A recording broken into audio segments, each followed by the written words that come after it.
Kinoronahang Miss World 2025 si Opal Suchata-Chuangsri ng Thailand.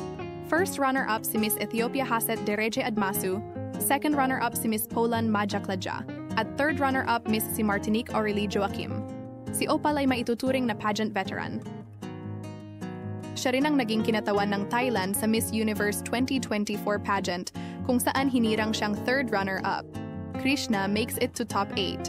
Hindi man pinalad manalo, umabot hanggang top 8 ang kinatawan ng Pilipinas na si Krishna Gravides. Nakapasok siya sa top 40, top 20 at top 8. Mula sa top 8 ay pinili ang top 4 na siyang huling elimination round bago piliin ang 72nd Miss World. Ang apat ding ito ang continental winners.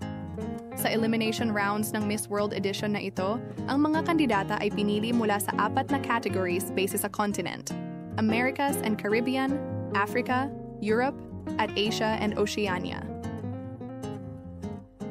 Pumili ng top 10 candidates per continent sa top 40, kasunod ay top 5 per continent sa top 20, at top 2 per continent sa top 8. Pagdating sa top 8, nangyari ang first round ng question and answer segment. Nagtagisan sa pagsagot ang dalawang kandidata ng bawat kontinente. Ang nakatapat ni Krishna ay si Miss Thailand, na siyang nanalo sa Asia and Oceania. Ang top 4 ay sumalang sa isang pang-round ng Q&A segment sa kahinirang ang bagong queen. Si Kristina Piskova ng Czech Republic ang nagpasa ng corona. Ginanap ang Grand Coronation Night ng International Pageant sa India ngayong Sabado, May 31, 2025. Isang taus-pusong pagbati sa iyong pagkapanalo bilang Miss World. Tunay na kahanga-hanga ang iyong kagandahan, talino at malasakit sa kapwa. Ikaw ay naging inspirasyon sa maraming tao sa buong mundo at isang huwaran ng beauty with a purpose.